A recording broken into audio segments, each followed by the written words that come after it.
देखिए, सबसे पहले तो मैं मन्नत समाचार की टीम और मन्नत समाचार के माध्यम से पूरे फूलपुर विधानसभा पवई की जनता को मैं बहुत धन्यवाद देना चाहूँगा कि उनके प्यार, सहयोग और समर्पण से और मेरे साथ मेरे संघर्ष में कंधे से कंधा मिलाकर चलने का नतीजा हुआ कि आज एक युवा और एक संघर्ष करने वाला, एक आम युवा, जनता के बीच में रहने वाला, कांग्रेस पार्टी से टिकट लेकर कांग्रेस पार्टी ने उसके ऊपर विश्वास जताया और कांग्रेस पार्टी ने उसे विधानसभा का उम्मीदवार बनाया।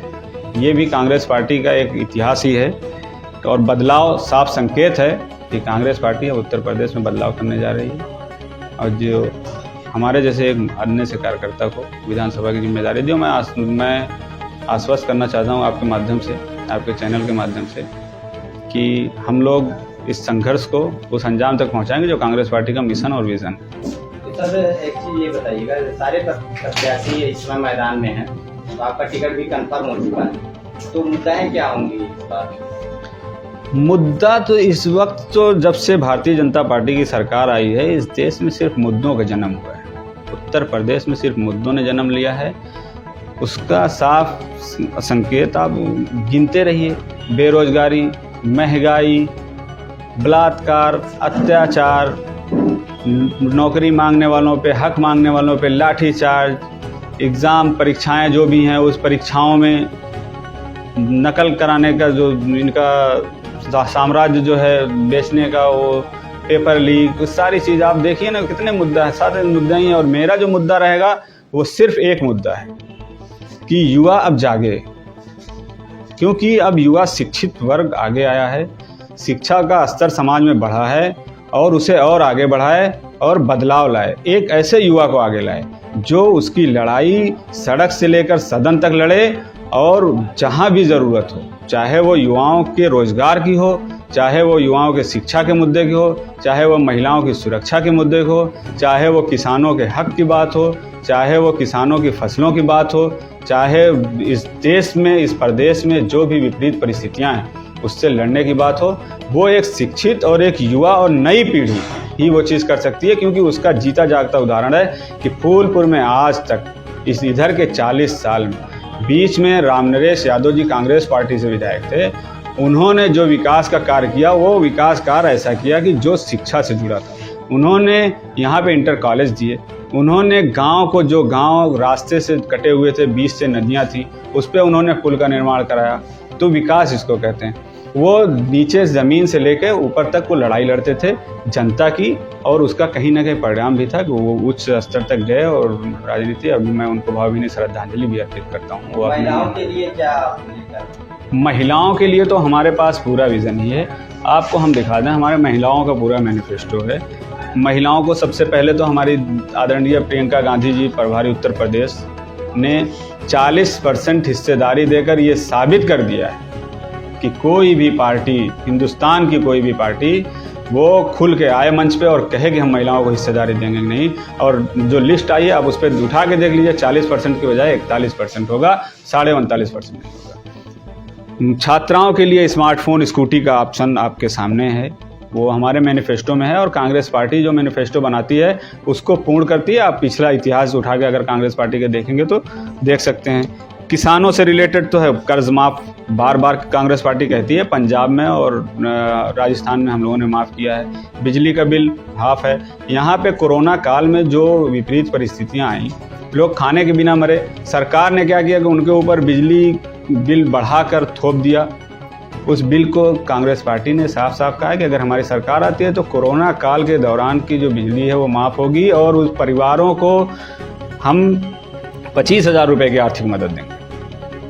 और भी अगर पार्टियां जो अपने लिए दावा कर रही हैं तो उसकी अगर मतलब आप क्या, जो आप पार्टियों के विपरीत आपने दावा किया है स्कूटी का, तमाम मुद्दाओं का, तो देखिए मतलब क्या संदेश देना चाहेंगे? उस पर संदेश हमें सिर्फ इतना देना है कि देखिए, कांग्रेस पार्टी वही वादा करती है जो निभाना है।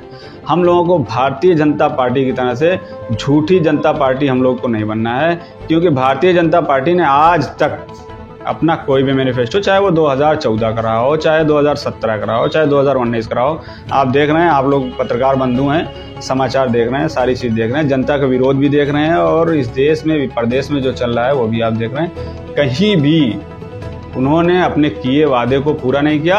हाँ, एक चीज़ उन्होंने ज़रूर पूरा किया कि उन्होंने कहा कि जो वादे होते हैं वो जुमले होते हैं, तो हम इसको जुमला ही समझा जाए, तो जुमलेबाज की सरकार है, जुमला पूरा हो रहा है। 15 लाख किसानों की आय दुगनी, कर्ज माफ़, 2 करोड़ रोज़गार, महिलाओं की सुरक्षा की गारंटी है ना, MSP की गारंटी कहाँ है? उसी की तो लड़ाई लड़ रही हैं आदरणीय प्रियंका गांधी जी। और जब वो लड़ने के लिए आती हैं तो आप लोग अपने शासन प्रशासन का दुरुपयोग करके, अहंकारी सत्ता में डूब करके उनके ऊपर दमनकारी शोषण करते हैं। लगता ही नहीं कि इस देश में लोकतंत्र है, लगता है कि हम ब्रिटिश सरकार में जी रहे हैं। आप हमें विरोध करने का, हमें हमारे संविधान ने हक दिया, आप हमें विरोध भी नहीं करने देंगे, हमें अपनी बात भी नहीं कहने देंगे। हम अपनी बात कहेंगे, आप हमारी बात को दबाने के लिए आप अपनी लाठियों का प्रयोग करेंगे, आप अपने शासन प्रशासन का दुरुपयोग करेंगे। तो ये अहंकार, ये जनता आपको जहां बैठाई है वो जनता आपको उतार के फेंकेगी, और वो 2022 में आप देखिएगा कांग्रेस पार्टी की सरकार आएगी और इनका अहंकार समाप्त होगा। जैसे कि आपका टिकट कंफर्म हुआ है, अगर आप विधायक बनते तो ग्रामीण क्षेत्रों में काफ़ी समस्याएं, जैसे रोड और तमाम गांव के मुद्दे क्या होंगे? देखिए, मेरी जो सबसे पहली लड़ाई फूलपुर की रहेगी। मेरे फूलपुर की जनता, जो गरीब जनता है, उसमें कहीं से किसी भी तरह की मेरी जनता, सबसे पहला मेरा वो रहेगा कि भूखी ना सोए, मेरी जनता बिना छप्पर के ना रहे, मेरी जनता बिना इलाज के अभाव में दम ना तोड़े।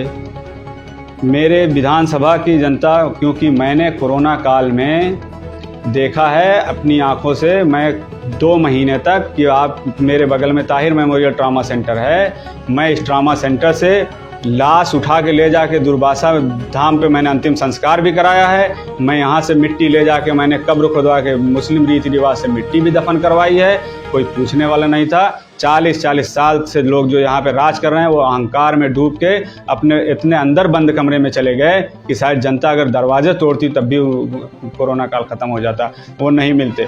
तो मैंने देखा कि यहाँ के जनता के साथ जो सौतेला व्यवहार किया गया, जनता मानने को मजबूर थी। और जहाँ जिस सेंटर पॉइंट पे आज 40 साल से राजनीति हो रही है, उस चौराहे से मुझे कॉल आता था, मैं शासन प्रशासन के साथ जाके, मीडिया में रिकॉर्ड है, पेपर के बंधु भी, मेरे मीडिया के बंधु भी वहाँ पे मौजूद थे, मैं वहाँ खाने का पैकेट पहुँचाता था। शर्म आनी चाहिए कि जिसे हम लोगों ने इतना बड़ा सम्मान दिया, 40 साल तक आपको अवसर दिया फूलपुर में सत्ता करने का, राज करने का, आप एक जनता को, आप खाना खा के, मशरूम खा के घर में सोते हैं, और जनता भूखी 3-3 दिन से वहाँ रहती है। 100-100 किलो, 800, 700 किलोमीटर से पैदल जो नौजवान और किसान, बेरोजगार महिलाएं बेचारी जो पैदल जाती थी, कहीं कोई एक भी यहाँ का नेता नहीं नज़र आया। हाँ, अपनी फॉर्च्यूनर और बंगले ज़रूर उन्होंने बनाए, लेकिन किसी गरीब के छप्पर पे कभी झांकने नहीं गए वो।